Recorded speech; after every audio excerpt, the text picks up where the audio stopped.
Story 1. Evan Daniels stood in the corner of his lavishly decorated living room, scanning the sea of smiling faces. The 10th anniversary party he'd spent months planning had come together perfectly, twinkling fairy lights, a jazz band softly playing in the background, and enough champagne to make the evening unforgettable. This was the celebration Rachel deserved.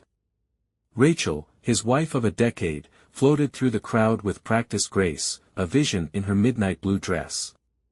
Lately, though, something had felt off. She'd been distant, her laughter less frequent, her touch colder. But Evan had chalked it up to stress, work deadlines, the pressure of planning this very event. Tonight, he told himself, was a fresh start. As the evening progressed, Evan mingled with their guests, friends, family, colleagues. His best friend, Mike, slapped him on the back. "Evan, you've outdone yourself." "Rachel's lucky to have you," Mike said, raising his glass. Evan smiled but couldn't shake the gnawing unease that had crept in as he watched Rachel laugh a little too freely with Victor Lewis, her co-worker. Victor had always been around, a bit too charming, too eager to help. But Evan trusted Rachel, or at least he wanted to. Excusing himself, he headed upstairs to grab the scrapbook he'd made for Rachel, a timeline of their life together to unveil during the toast. As he approached the office, voices drifted through the slightly ajar door. "You're sure about this?" Victor's voice, low and urgent. "Yes," Rachel replied. "After tonight, I'll tell him. I can't live this lie anymore, Victor. I want to be with you." Evan froze. The scrapbook slipped from his hand, the thud muffled by the carpet. His breath caught as he heard Rachel's next words. "He'll be blindsided, but it's better this way. He's so predictable. I need excitement, passion, things he can't give me anymore." Evan's chest tightened, the room spinning. His wife, the woman he'd built a life with, was planning to leave him for Victor. Evan didn't confront them in the moment. Instead, he quietly stepped back, gripping the banister to steady himself as he descended the stairs. His mind raced, anger and humiliation battling for dominance. Back in the living room, Evan pasted on a smile and poured himself a whiskey, neat. If Rachel wanted a moment to shine, he'd give her one she'd never forget.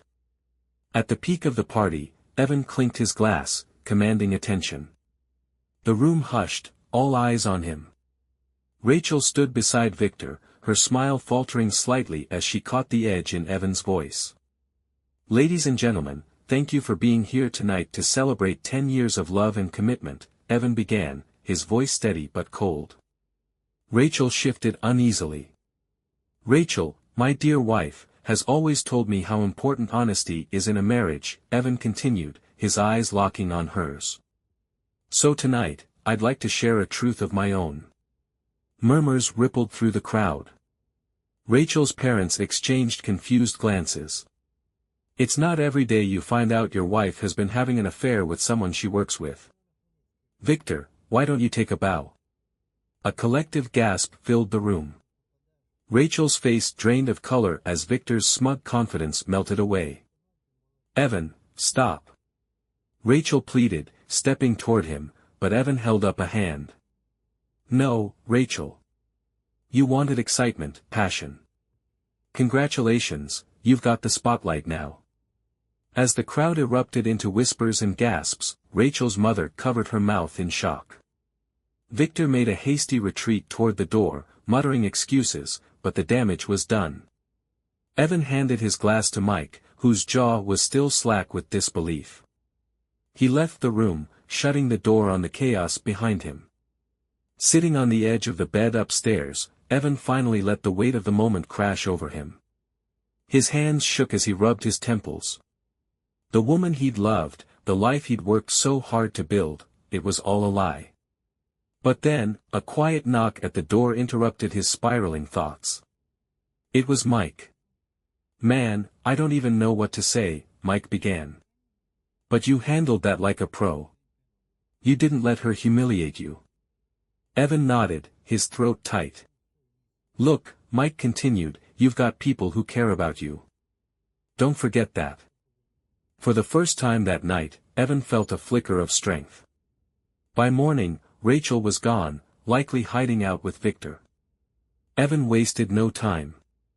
He contacted a lawyer and initiated divorce proceedings, ensuring the public spectacle of the party worked in his favor. Rachel had no leverage, and Evan wasn't about to let her walk away unscathed. With the support of friends and family, Evan began focusing on himself, reconnecting with old hobbies, joining a running club, even signing up for a photography class he'd always wanted to try. Months later, Evan stood on a cliff overlooking the ocean, camera in hand. The waves crashed below, wild and untamed, but beautiful in their chaos. Reflecting on the journey, Evan realized the truth. Sometimes, the truth needs to be loud enough to break through the lies. Betrayal hurts, but it also clears the way for something better. Story 2. The warm scent of freshly brewed coffee filled the kitchen as James Carter set the breakfast table. Across from him, his wife, Lila, flipped through a magazine, her bandaged wrist resting on a pillow. The surgery had been minor, a ligament repair, but it had left her unable to manage household tasks.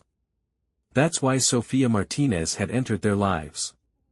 Sofia, a capable and cheerful housekeeper, had been a blessing in those early weeks. She cooked, cleaned, and even tended to the garden. Her sunny disposition seemed to lift Lila's spirits, which James was grateful for. But over the months, James began to notice an odd closeness between the two women. He shook off the thought, chalking it up to Lila's gratitude for Sofia's help. After all, they had built a life together, a solid, loving marriage of 12 years. It happened one evening when James went to grab a box of tea from the pantry. A folded piece of paper fell from the shelf, landing near his feet. He picked it up, expecting a grocery list, but the words stopped him cold. Your touch feels like fire on my skin. I count the moments until we're alone again. Sofia. James read the note twice, his heart pounding. Could this be real? He looked over at the dining room, where Lila sat laughing at something on her phone. His chest tightened. Over the next few days, James became a quiet observer in his own home. The lingering touches, the whispered conversations, the shared glances, they all painted a picture he didn't want to see. The betrayal cut deeply. Not only was his wife having an affair, but it was with someone James had brought into their lives, someone he trusted. James decided to act. He planned a romantic weekend at a secluded cabin and told Lila to pack her bags. On the day of the trip, he pretended to leave for errands but instead parked a few streets away and waited. At precisely 2 p.m., Sofia arrived. She let herself in with her spare key, carrying a bouquet of flowers. James followed her inside, his heart pounding with a mix of anger and heartbreak. Sofia froze when she saw him standing in the living room. James. I thought you were gone, he interrupted, his voice calm but icy. Lila appeared at the top of the stairs, her face draining of color. James, I can explain. No need, he said, holding up the love note. This says it all. The silence was suffocating. Sofia looked at Lila, who refused to meet her gaze. I trusted you, James said, his voice breaking. Both of you. That night, James packed a bag and checked into a hotel. Alone in the sterile room, he finally let himself feel the full weight of the betrayal. He thought of the nights he'd stayed late at work to provide for them, the ways he'd supported Lila through her recovery, and the trust he'd placed in Sofia. He felt emasculated, replaced, and discarded in his own home. But as the hours passed, James's despair turned into resolve. This wasn't about him being not enough. It was about their choices. And he wouldn't let their betrayal define him. The next week, James filed for divorce. He refused to engage in drawn-out arguments or petty revenge. Instead, he proposed selling the house, dividing the proceeds fairly, and moving on. The day the house was listed, James made a quiet decision. He donated a portion of the sale to a local charity that provided resources for single fathers. "You've always been good, James," Lila said when she found out. "I don't deserve this kindness." "It's not for you," he replied. "It's for the people who deserve better." Months later, James stood outside his new apartment, holding a fresh set of keys. The betrayal had left scars, but he'd found strength in rebuilding his life. As he reflected, James thought, betrayal hurts, but it doesn't define you. Only your response does. Story 3. Ethan Ross leaned back in his chair, rubbing his temples as he reviewed the latest client pitch. Running a marketing agency wasn't easy, but Ethan had always believed the hard work was worth it. After all, he wasn't doing it alone. Logan Price, his best friend and business partner, had been by his side since they started the company. At home, his wife Claire had been a pillar of support. Or at least, that's how it used to feel. Lately, Claire seemed distant, brushing off his affection and avoiding their usual evening chats. Ethan chalked it up to stress. He'd been working longer hours, and maybe she was feeling neglected. Determined to make it right, Ethan began planning a surprise vacation for the two of them, a chance to reconnect and rekindle their romance. It was a normal Tuesday evening when Ethan realized he'd left his laptop charger at home. With a deadline looming, he drove back to grab it. As he entered the house, he heard the faint buzz of Claire's phone on the kitchen counter. Ethan wasn't the type to snoop, but the screen lit up with a name that stopped him cold, Logan. Curious, he unlocked the phone using Claire's familiar passcode. What he found made his stomach drop. The messages were explicit, detailing secret meetups and mocking Ethan for being too trusting to notice. One message from Logan read, "The transfer went through. Dinner's on me this time, company funds have their perks, right?" Ethan scrolled further, uncovering weeks of exchanges. They weren't just having an affair, they were embezzling from the company he had built. Ethan didn't confront Claire immediately. Instead, he returned to the office, his mind racing. He couldn't believe it, his best friend and his wife. Together. Plotting behind his back. Over the next few weeks, Ethan quietly collected evidence. Bank statements, emails, security footage, it was all there. He pretended everything was normal, acting as if he hadn't seen the messages. The quarterly shareholder meeting arrived, and Ethan knew the time had come.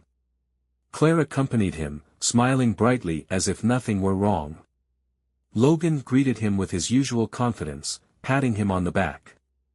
Ethan stood at the head of the conference table, the room silent as he clicked through his presentation. "Before we dive into performance metrics," Ethan began, "I need to address a serious issue that affects the integrity of this company." He turned to the screen, displaying a series of emails between Logan and Claire. Gasps filled the room as the messages outlined both the affair and the financial fraud. Logan's face drained of color. "Ethan, I can explain." "Explain what?" Ethan interrupted, his voice steady. "That you stole from the company? That you betrayed me? Or that you thought I'd never find out?" Claire sat frozen, her expression a mix of horror and shame. Effective immediately, Ethan continued, "Logan Price is terminated as partner, and Claire will be hearing from my lawyer." The room erupted into murmurs as Ethan walked out, leaving Logan and Claire to face the fallout. That evening, Ethan sat alone in his apartment. The weight of the betrayal hit him like a freight train. Logan had been more than a business partner, he'd been like a brother. And Claire? She was the person Ethan had built his life around. He stared at the empty glass in his hand, his thoughts swirling with anger and heartbreak. But as the hours passed, he felt a new resolve building. This wasn't the end of his story. The next morning, Ethan filed for divorce. He made sure Claire left the marriage with only what the law allowed, nothing more. Logan, meanwhile, faced criminal charges for embezzlement.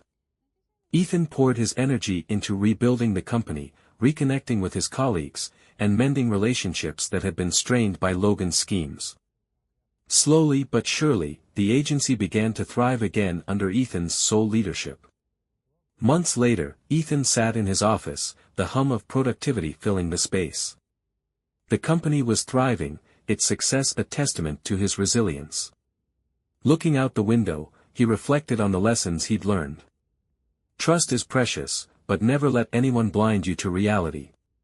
Protect what you've built, your life, your love, and your legacy. Story 4. Daniel Harper stood at the back of the church, watching his wife, Melissa, chat animatedly with Father Michael. The soft glow of candles illuminated the sanctuary, casting long shadows on the walls. For years, this church had been their refuge, the foundation of their marriage. Melissa's frequent one-on-one counseling sessions with Father Michael had started a few months ago. At first, Daniel saw it as a positive step for her spiritual growth. Father Michael was respected in the community, known for his empathy and guidance. But lately, Daniel couldn't ignore the nagging feeling that something wasn't right. Melissa seemed distant, her warmth replaced by a guarded demeanor. Whenever he asked about the sessions, she brushed him off, saying, "It's nothing, Daniel. Just spiritual matters." The truth came to light during the annual church retreat. While heading back to the main hall to retrieve a forgotten jacket, Daniel heard hushed voices coming from Father Michael's office. He paused, heart pounding, as Melissa's voice reached his ears. "I can't keep lying to him, Michael. He deserves to know." Father Michael replied, his tone calm but firm. "Not yet. We need to be careful. If this comes out, it'll ruin everything, for both of us." Daniel froze, the weight of their words crashing down on him. His wife and their trusted priest, together. When the voices faded, Daniel stepped into the empty office. On the desk was an envelope addressed to Melissa, marked with Father Michael's handwriting. Unable to stop himself, Daniel opened it. The letter inside was explicit, detailing their secret meetings and their plans to start anew. Daniel felt the blood drain from his face. Daniel spent the next few days in a daze, unsure of how to proceed. But on Sunday morning, as the congregation gathered for service, he knew what he had to do. Sitting in the front pew, Daniel waited for the sermon to begin. Father Michael stood at the pulpit, delivering his message with the usual confidence. Melissa sat beside Daniel, her hands folded neatly in her lap. When the sermon ended, Daniel rose to his feet. "Excuse me," he said, his voice steady despite the storm raging inside him. "I have something to share with everyone." The congregation turned toward him, murmurs rippling through the room. Father Michael's smile faltered as Daniel stepped forward, holding the letter aloft.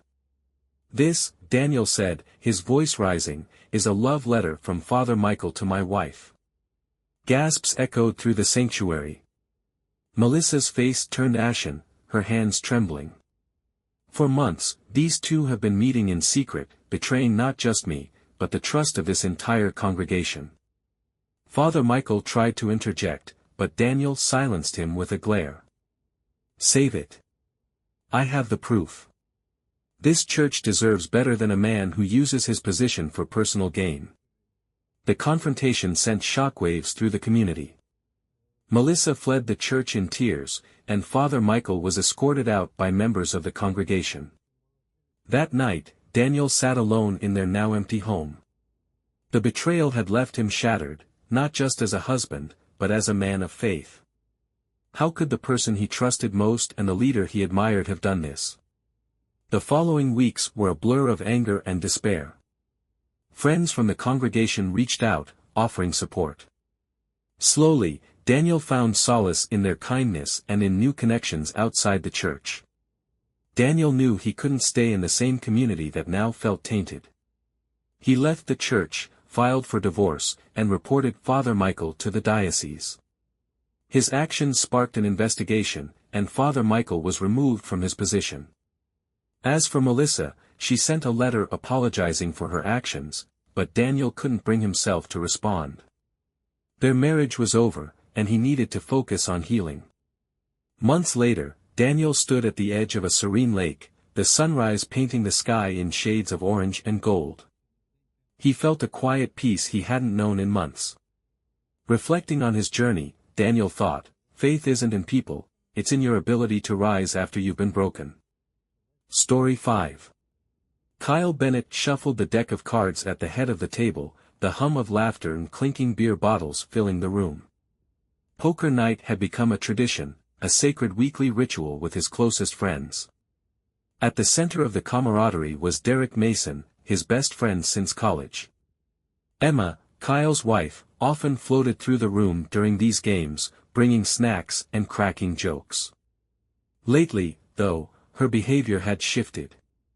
She lingered longer than usual, her laughter at Derek's jokes a little too enthusiastic. Kyle dismissed it at first, Emma was just being friendly. But over the weeks, their interactions felt increasingly personal. Emma's hand brushing Derek's arm, the way their eyes lingered on each other, it gnawed at Kyle. One evening, while Kyle cleaned up after poker night, Emma left her phone on the kitchen counter. A notification buzzed across the screen. It was a message from Derek. Kyle hesitated, then unlocked her phone using the passcode he'd memorized long ago. The texts left no room for doubt, detailed plans for secret meetups during poker nights, expressions of longing, and worst of all, mocking comments about Kyle's obliviousness. Kyle's world tilted. His wife and his best friend, two people he trusted most, were betraying him in the worst way possible. Kyle didn't confront them right away. Instead, he formulated a plan. The following week, he set up a hidden camera in the living room, positioned to capture the hallway leading to the bedrooms. He acted as though nothing was amiss, joking with Derek and the rest of the group as they dealt the first hand. Midway through the game, Emma appeared, dressed in a casual yet flattering outfit. She hovered behind Derek, resting her hand on his shoulder. "I'm heading to bed," she announced, her tone light. "Don't keep him here too late, boys." Kyle nodded, masking his anger with a tight smile. He watched as Emma slipped upstairs, then subtly checked his phone, which was connected to the hidden camera feed. Minutes later, Derek excused himself, claiming he needed to grab something from his car. Kyle's stomach churned as he saw the live feed, Derek slipping into the bedroom. The game continued, but Kyle was on autopilot. The weight of what he'd just witnessed pressed heavily on him. Derek wasn't just a friend, he was like a brother. And Emma, the woman he'd loved and built a life with, had chosen this moment to shatter their bond. The double betrayal cut deeply. Every shared memory, every moment of trust, now felt like a lie. But Kyle didn't let his emotions take over. Not yet. The next morning, Kyle calmly confronted Emma. "I know about you and Derek," he said, his voice low but firm. Emma's face paled. "What are you talking about?" Kyle pulled out his phone, showing her the footage. Her excuses tumbled out, claims of loneliness, impulsivity, and regret, but Kyle didn't waver. "This marriage is over," he said. That evening, Kyle sent a group text to their poker night friends, attaching the footage. If you're wondering why poker night is cancelled, here's why. The fallout was swift. Derek was ostracized from their friend group, and Emma faced the judgment of everyone who once admired her as Kyle's devoted wife. Months later, Kyle sat at a new poker table with a different group of friends. The laughter and camaraderie were the same, but this time, there was no Derek, no Emma. Reflecting on the experience, Kyle thought, betrayal by those closest to you is painful, but it also reveals who truly deserves a place in your life.